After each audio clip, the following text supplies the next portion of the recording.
राधे राधे। आप सभी को वैशाख मास के कृष्ण पक्ष में आने वाली पावन वरुथिनी एकादशी की हार्दिक शुभकामनाएं। यह एकादशी अत्यंत विशेष मानी जाती है। मान्यता है कि यह व्रत जीवन में सफलता, सौभाग्य और मनचाही इच्छाओं की पूर्ति कराने वाला होता है। इस दिन भगवान श्री हरि विष्णु और माता लक्ष्मी की कृपा प्राप्त करने का अद्भुत अवसर मिलता है। इस वर्ष ये पवित्र एकादशी सोमवार के दिन पड़ रही है। सोमवार का दिन भगवान शिव को समर्पित होता है, इसलिए यह संयोग इस व्रत को और भी अधिक प्रभावशाली बना देता है। यही कारण है कि लोगों के मन में यह प्रश्न उठता है कि व्रत किस दिन रखा जाए और पारण कब करना उचित होगा। धार्मिक परंपराओं के अनुसार एकादशी व्रत का निर्णय उदया तिथि के आधार पर किया जाता है, यानी जिस दिन सूर्योदय के समय एकादशी तिथि विद्यमान होती है उसी दिन व्रत रखना श्रेष्ठ माना जाता है। इसी नियम के आधार पर सही तिथि का निर्धारण किया जाता है। हमने विभिन्न वैदिक पंचांगों के अनुसार यह जानकारी एकत्र की है ताकि आपको कोई भ्रम न रहे और आप सही में आपको व्रत की विधि, नियम और आवश्यक सावधानियों के बारे में भी विस्तार से बताया जाएगा। यदि आपके जीवन में कोई बाधा है, इच्छाएं अधूरी रह गई हैं या आप किसी पुराने दोष या नकारात्मक प्रभाव से परेशान हैं, तो यह एकादशी आपके लिए अत्यंत लाभकारी सिद्ध हो सकती है। इसके साथ ही हम आपको कुछ विशेष उपाय भी बताएंगे जो इस दिन करने से अत्यधिक फलदायी माने जाते हैं। इस दिन खान पान का भी विशेष ध्यान रखना आवश्यक होता है। कुछ चीजों का सेवन वर्जित माना गया है, जबकि कुछ विशेष पदार्थों को ग्रहण करना शुभ फल प्रदान करता है। इसके अलावा इस दिन किन कार्यों को अवश्य करना चाहिए और किन से बचना चाहिए, ये जानना भी बेहद जरूरी है। वैदिक परंपरा के अनुसार हर महीने 2 एकादशी आती हैं, एक कृष्ण पक्ष में और एक शुक्ल पक्ष में। लेकिन वैशाख मास की कृष्ण पक्ष की वरुथिनी एकादशी का महत्व विशेष रूप से बताया गया है। धार्मिक ग्रंथों के अनुसार इस व्रत को करने से व्यक्ति के पापों का क्षय होता है और उसे महान पुण्य की प्राप्ति होती है। कहा जाता है कि इस व्रत का फल अत्यंत दुर्लभ और शुभ होता है, जिससे जीवन में रुके हुए कार्य भी धीरे धीरे पूर्ण होने लगते हैं।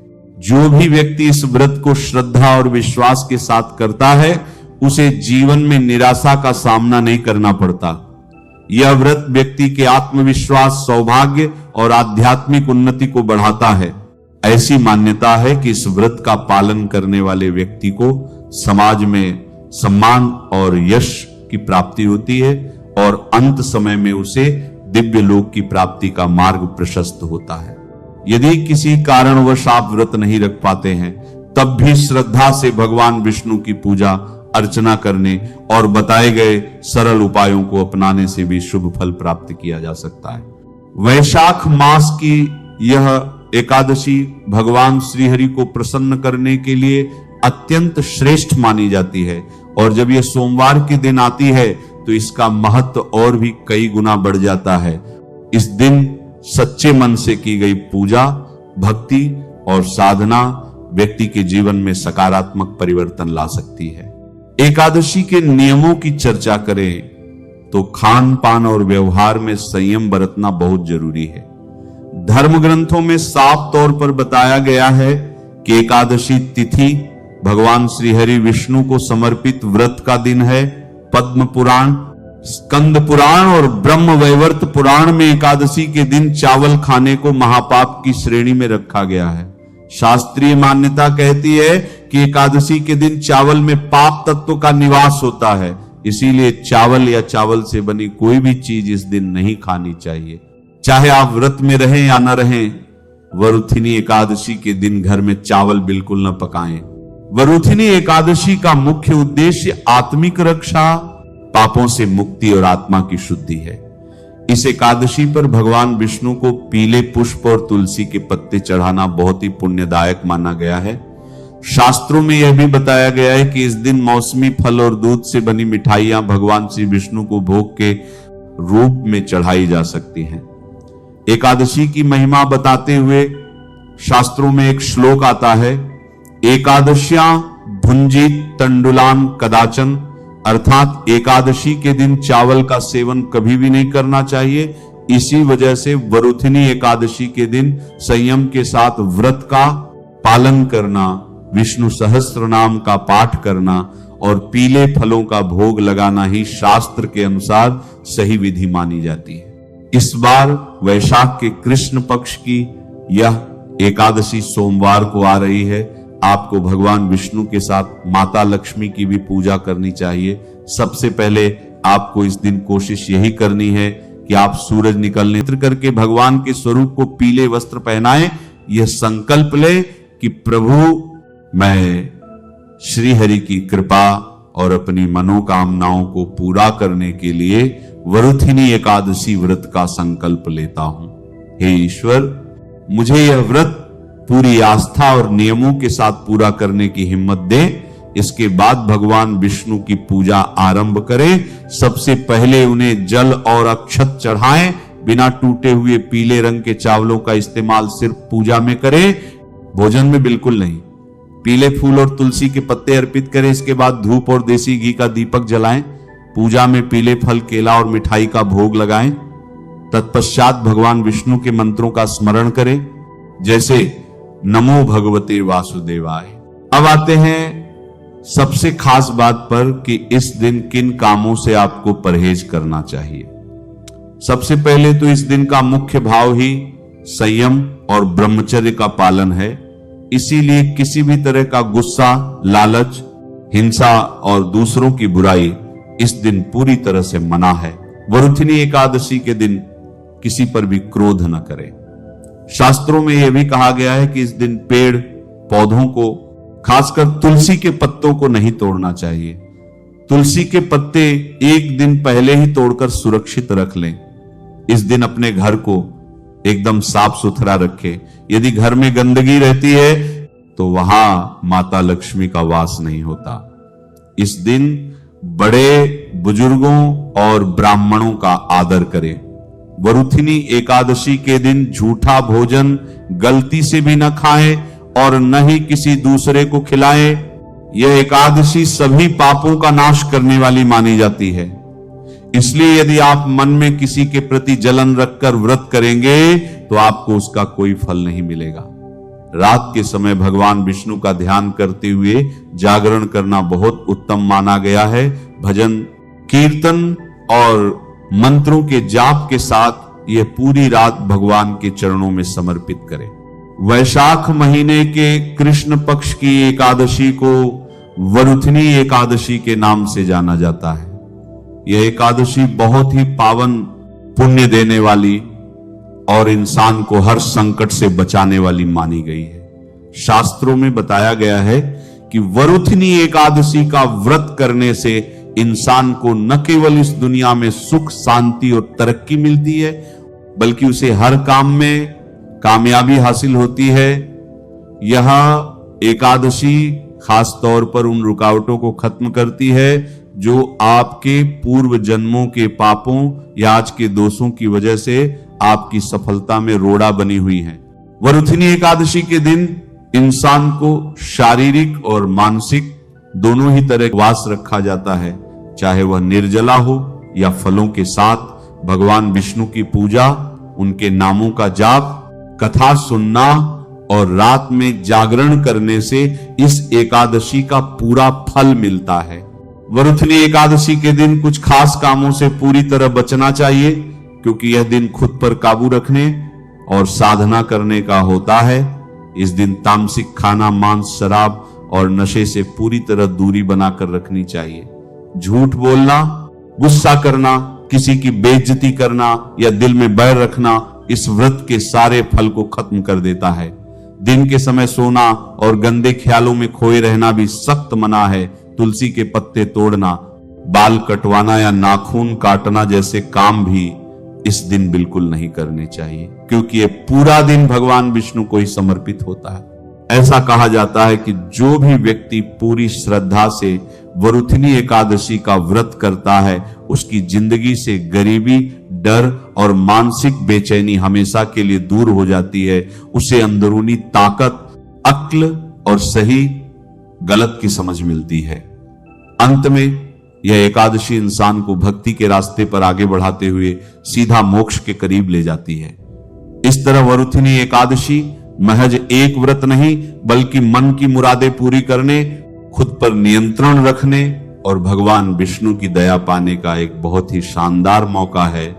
एकादशी पर दीपक जलाने का उपाय बहुत ही पवित्र, सुकून देने वाला और जल्दी फल देने वाला माना गया है।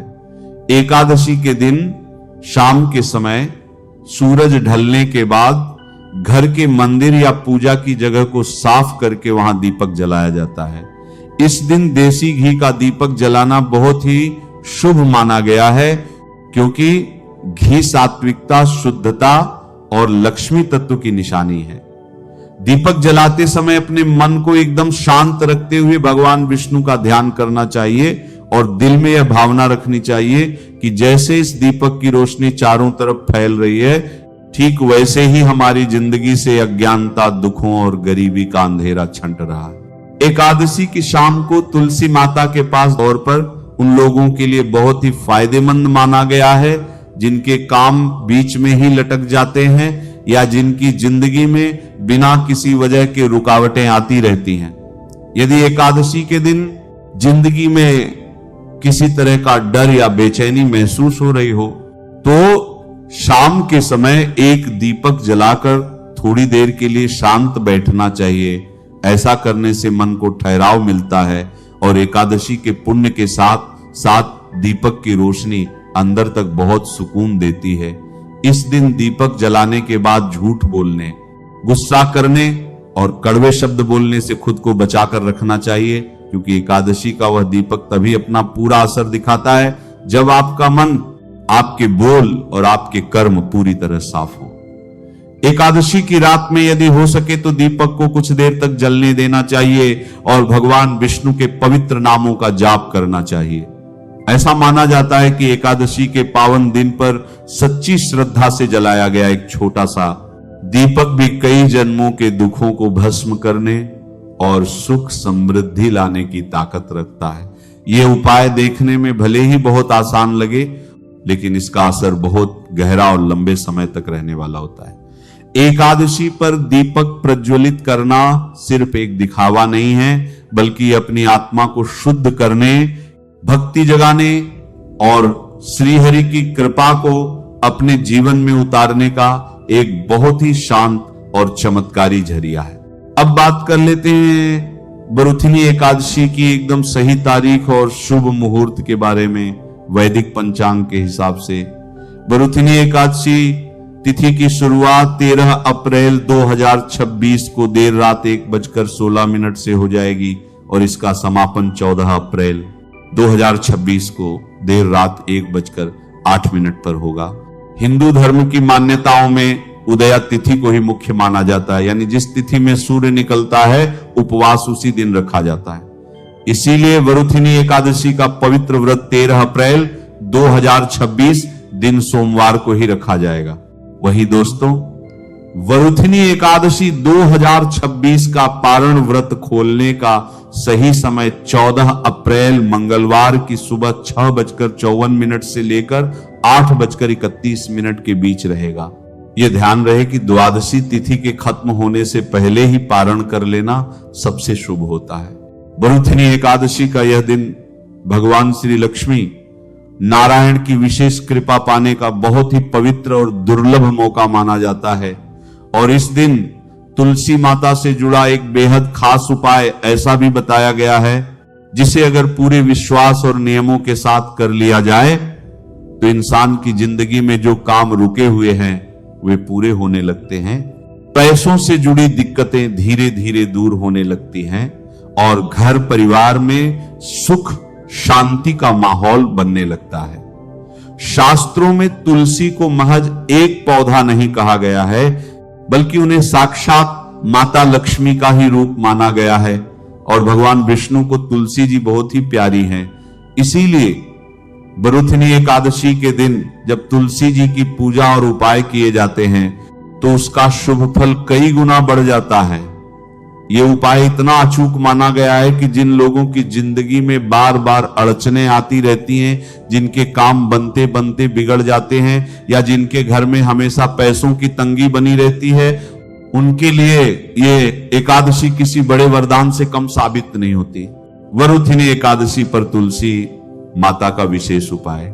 इस दिन सुबह सुबह ब्रह्म मुहूर्त में उठकर सबसे पहले अपने दिमाग को शांत करें और भगवान श्री हरि विष्णु जी का ध्यान करें। इसके बाद नहा धोकर एकदम साफ कपड़े पहन लें और अपने घर के आंगन या छत पर जहां भी तुलसी का पौधा हो वहां जाएं। तुलसी माता के पास जाने से पहले इस बात का पूरा ध्यान रखें कि आपके दिल में कोई भी बुरा ख्याल ना आ रहा हो, क्योंकि तुलसी जी बहुत ही पवित्र मानी गई हैं और उनकी पूजा हमेशा सच्चे दिल से ही कबूल होती है। अब तुलसी के पौधे के सामने खड़े होकर दोनों हाथ जोड़ लें, उन्हें सिर झुकाकर प्रणाम करें और मन ही मन यह विनती करें, हे माता तुलसी, आप भगवान विष्णु जी को बहुत प्रिय हैं, कृपा करके मेरी जिंदगी की सारी तकलीफें मिटा दे और मेरे घर में सुख समृद्धि का वास बनाए रखें।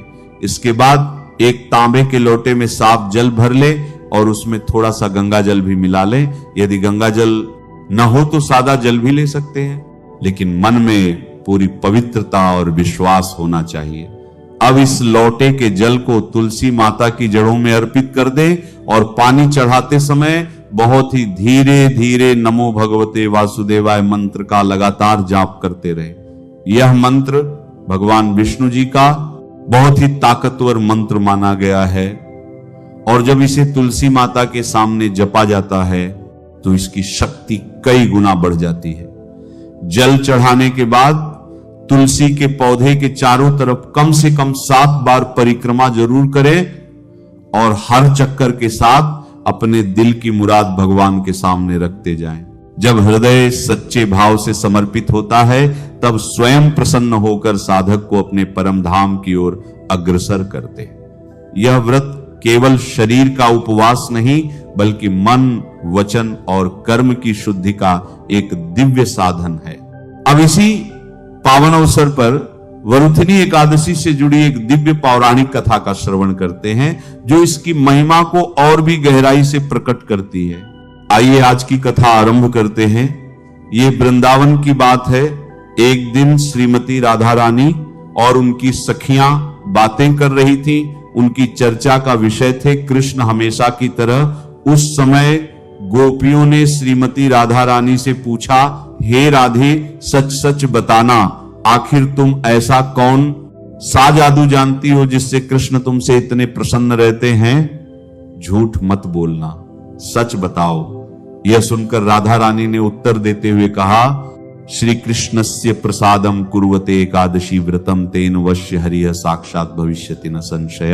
अर्थात हे गोपियों, अगर आप भगवान श्री कृष्ण को प्रसन्न करना चाहती हैं तो एकादशी व्रत का पालन करो, इससे वे निश्चित रूप से वशीभूत हो जाएंगे और इसमें कोई संशय नहीं है। इस प्रकार स्वयं श्रीमती राधा रानी ने परम भगवान श्री कृष्ण को प्रसन्न करने के लिए एकादशी व्रत की महिमा का वर्णन किया और उसी एकादशी कथा का वर्णन हमें ब्रह्मांड पुराण में इस प्रकार मिलता है। यह उस समय की बात है जब महाराज युधिष्ठिर इस संपूर्ण विश्व पर राज्य करते थे और आप तो जानते ही हैं कि किस प्रकार युधिष्ठिर महाराज और सभी पांडव परम भगवान श्री कृष्ण के भक्त थे।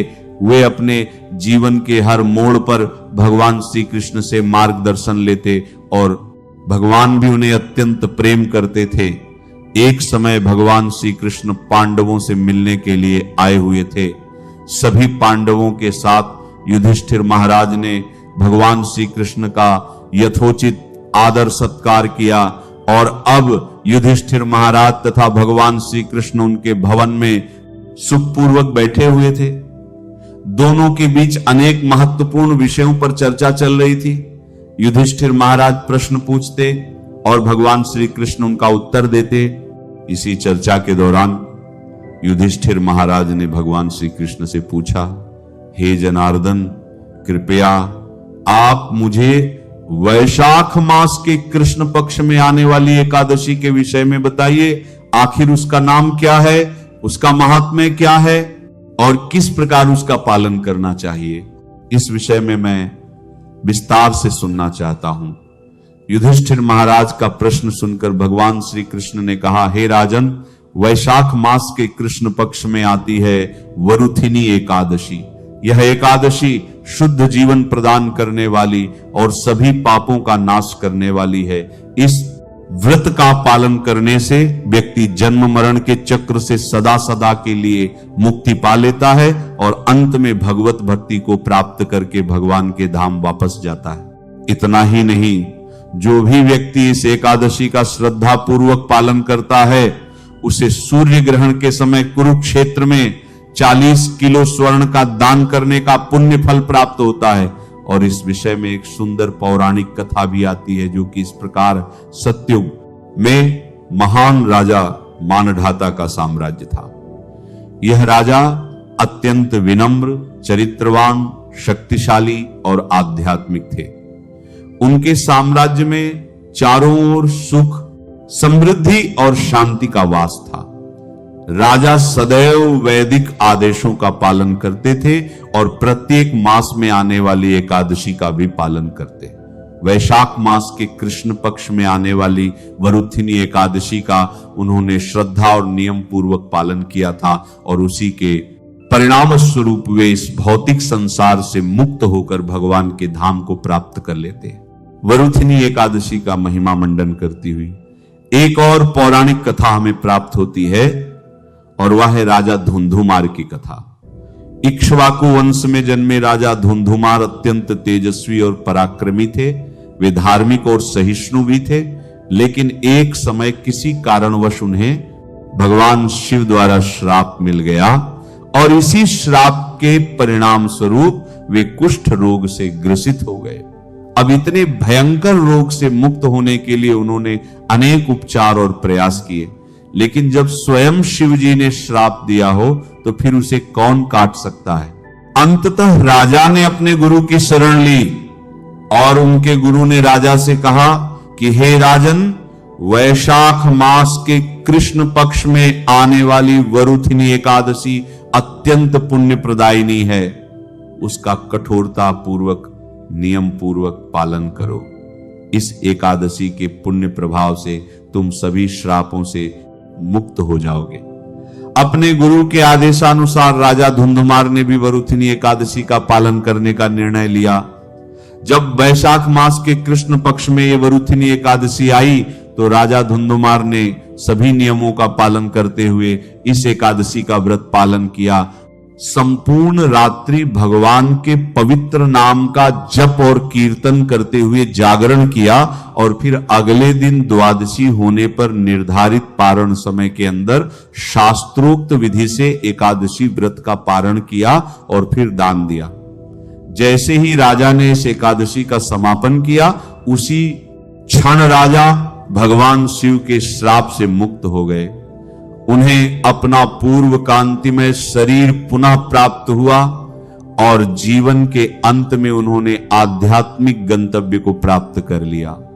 इस कथा का समापन करते हुए भगवान श्री कृष्ण ने युधिष्ठिर महाराज से कहा, हे नृपश्रेष्ठ, अब मैं आपको दान के विषय में एक रोचक रहस्य बताता हूं, ध्यानपूर्वक सुनिए।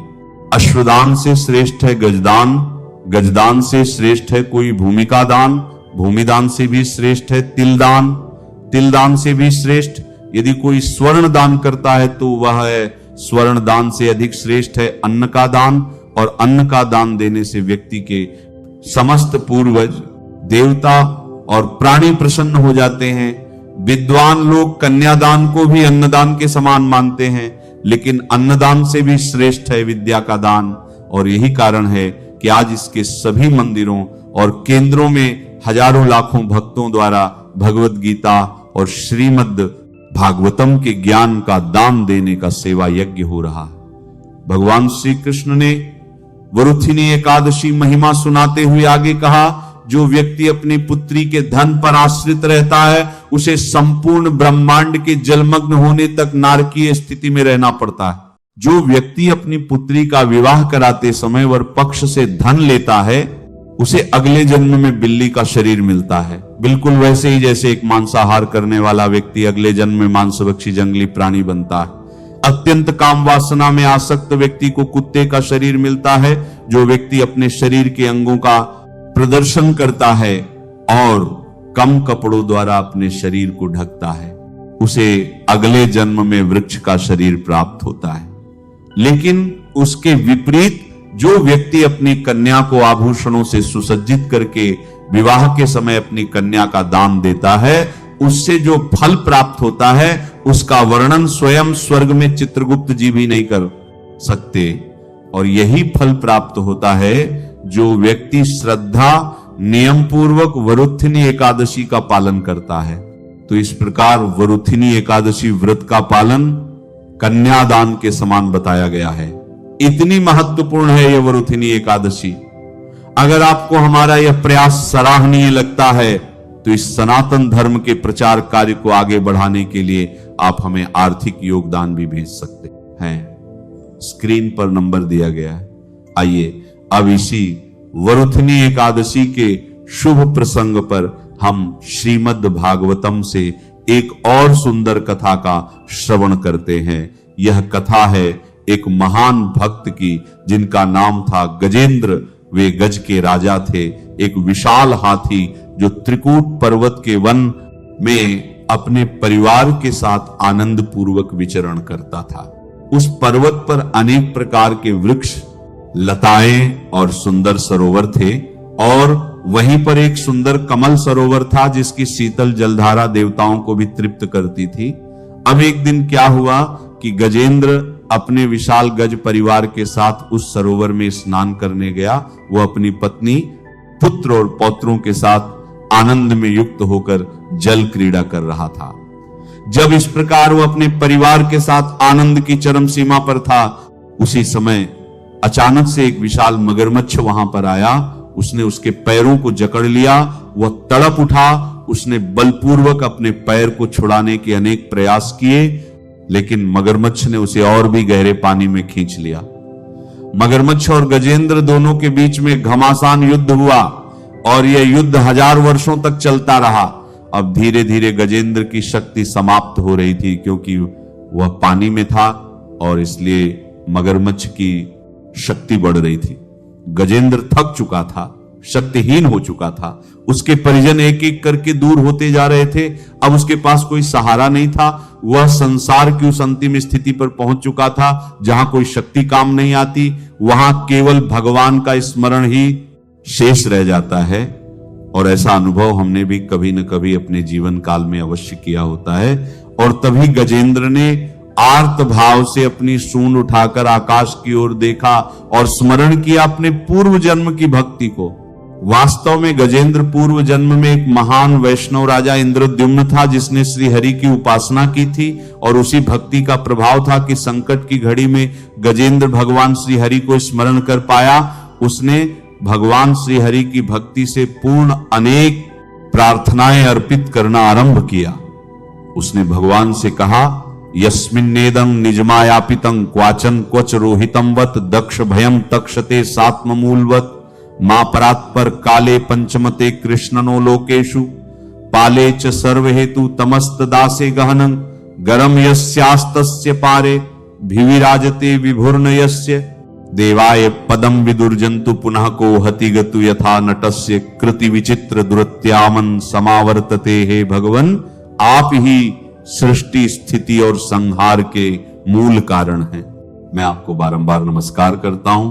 कृपया मेरी रक्षा कीजिए। गजेंद्र द्वारा की गई इन आर्त प्रार्थनाओं को सुनकर भगवान श्री हरि तुरंत वैकुंठ में उठकर खड़े हो गए। गजेंद्र की पुकार भगवान के हृदय तक पहुंच चुकी थी और उसी क्षण भगवान गरुड़ पर आरूढ़ होकर अपने शंख और चक्र के साथ वहां प्रकट हुए। कई स्थानों पर ऐसा भी कहा जाता है कि भगवान श्री हरि ने गरुड़ से कहा कि तुम बहुत धीरे चल रहे हो, मुझे अत्यंत तीव्र गति से जाना है, और इसीलिए भगवान श्री विष्णु गरुड़ को छोड़कर स्वयं आ गए थे। उनके आगमन से संपूर्ण दिशाएं प्रकाशित हो गई। सभी देवता गण मस्तक झुकाकर उनकी प्रार्थना करने लगे। पुष्प वर्षा करने लगे और उसी क्षण भगवान श्री हरि ने एक ही क्षण में अपने सुदर्शन चक्र द्वारा उस मगरमच्छ का वध कर दिया। गजेंद्र की पीड़ा समाप्त हुई। उसने अपनी सूंड में एक कमल पुष्प लिया और वह प्रभु को अर्पित किया। गजेंद्र की इस प्रकार स्तुति, प्रार्थना और भक्ति देखकर भगवान ने उसे दिव्य स्वरूप प्रदान किया और उसे अपने साथ वैकुंठ धाम ले गए। गजेंद्र मुक्त हो गया, सिर्फ इसलिए नहीं कि वह एक हाथी था या पूर्व जन्म में राजा था, बल्कि इसलिए क्योंकि उसने पूर्ण शरणागति के साथ भगवान को पुकारा था। और यह कथा हमें यही सिखाती है कि जीवन में संकट चाहे कितना ही बड़ा क्यों न हो, जब निस्वार्थ भाव से भगवान को पुकारा जाए तो वे अपने भक्त की रक्षा के लिए अवश्य प्रकट होते हैं। बस आवश्यकता है तो श्रद्धा की और शरणागति की, और यही थी इस वरुथिनी एकादशी के उपलक्ष्य पर अनेक सुंदर पौराणिक कथाएं। हमें आशा है कि इन कथाओं का श्रवण करके आपने धन्यता का अनुभव किया होगा। आज आपकी वरुथिनी एकादशी व्रत पालन की चेतना में श्री कृष्ण का पदार्पण करने का सुअवसर हमें प्राप्त हुआ, इसलिए हम आपके और परम भगवान श्री हरि के आभारी हैं। इन कथाओं के माध्यम से हमारा यही प्रयास रहता है कि हम अपनी वैदिक पुराणों की प्राचीन कथाओं को यथार्थ रूप में अब सब तक पहुंचा पाएं, क्योंकि हमारा वास्तविक वैदिक ज्ञान का खजाना अभी तक अनशुक है, जिसे कई लोग नहीं जानते और उसकी महिमा से वंचित है।